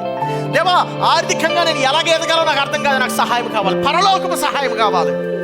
దేవా నాకు నీ యొక్క సహాయం కావాలి రాజా అని నువ్వు నీ యొక్క నోరు తెరిచి అడగగలవా? సహాయం పొందేవాడు మగవాడు కాడు అని నువ్వు నేర్చుకున్నావేమో, అది అపవాది చెప్తుంది నీకు ఆ యొక్క అబద్ధాలు. నిజమైనటువంటి పురుషుడికి సహాయం కావాలి. నిజమైనటువంటి పురుషుడికి సహాయం కావాలి. సహాయం కావాలి. ఈరోజు నీవు ఏ రీతిగా నడుస్తున్నావు? ఏ రీతిగా నీ యొక్క జీవితాన్ని నడుపుకుంటున్నావు? దేవా నాకు సహాయం కావాలని చెప్పి నువ్వు చెప్పగలవా? దేవా నాకు సహాయం కావాలి, ఐ నీడ్ హెల్ప్ ఫాదర్ అని నువ్వు చెప్పగలవా? ఈ ఉదయకాలమున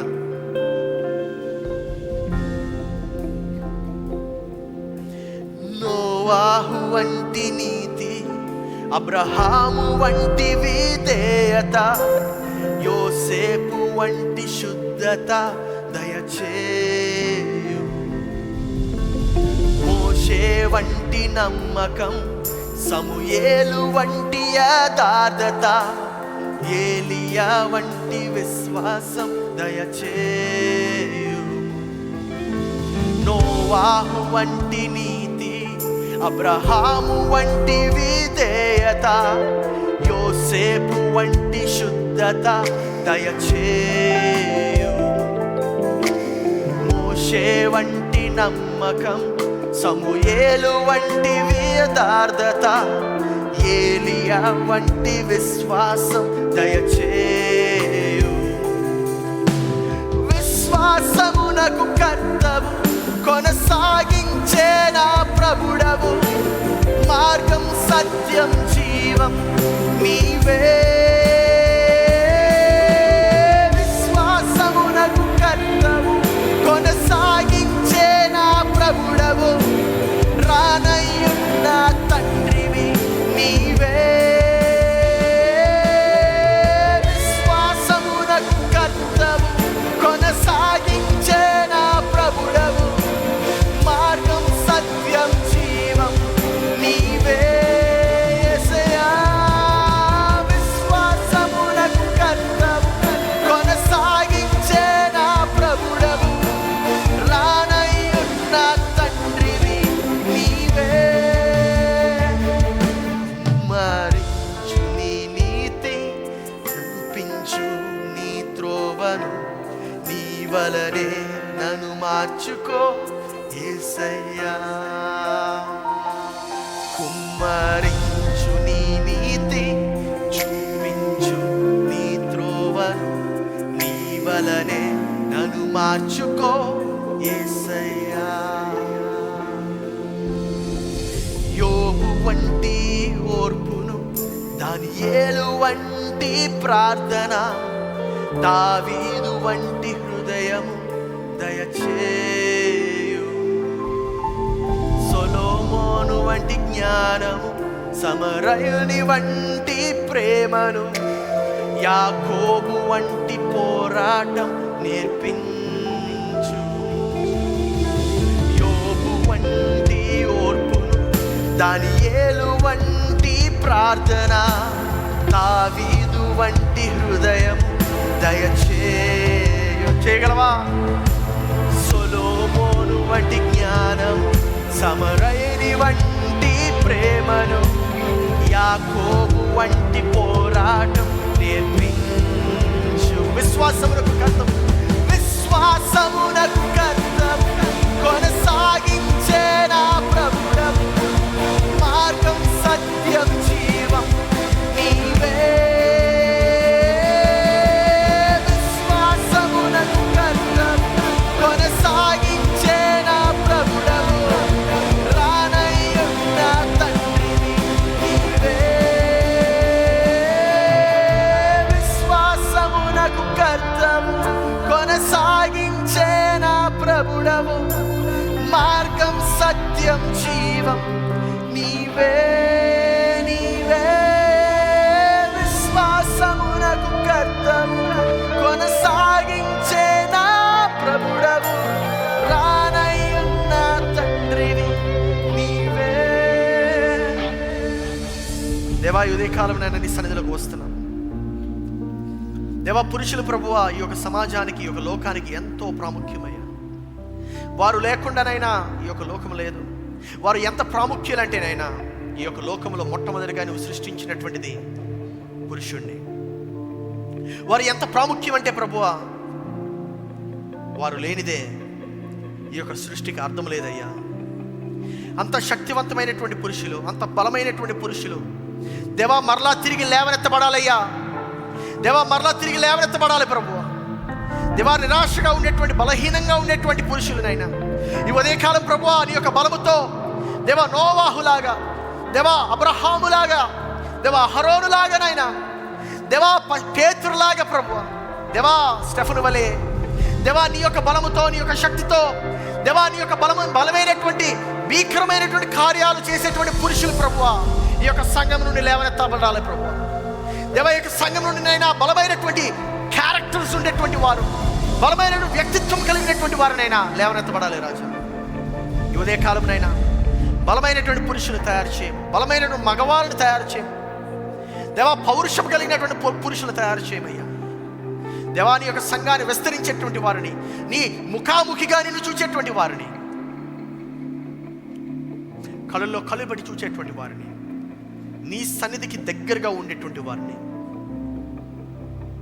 తయారు చేయ, లేవనెత్తమయ్యా. కుటుంబాన్ని మాత్రమే కాదునైనా కొన్ని తరాలను నైనా సృష్టించేటువంటి పురుషులను తయారు చేయ. నీ సన్నిధికి దగ్గరగా ఉండేటువంటి వారిని తయారు చేయ. నీకు వందనాలు చెల్లిస్తున్నాను దేవా. ఇక్కడ చేరిన ప్రతి ఒక్కరిని దీవించుము, ఆశీర్వదించుము, బలపరచుము, ఘనపరచుము. నీకే వందనాలు, స్తోత్రాలు చెల్లిస్తూ యేసు పరిశుద్ధ నామములు అడిగి ప్రార్థిస్తున్నాము తండ్రి, ఆమేన్. మన తండ్రి అయిన దేవుని ప్రేమ, రక్షకుడైన యేసు క్రీస్తుని కృప, పరిశుద్ధాత్మ యొక్క అన్యోన్య సహవాసం ఇక్కడ చేరిన మనకున్న సంఘమంతటికి సదాకాలము తోడయుండునుగాక.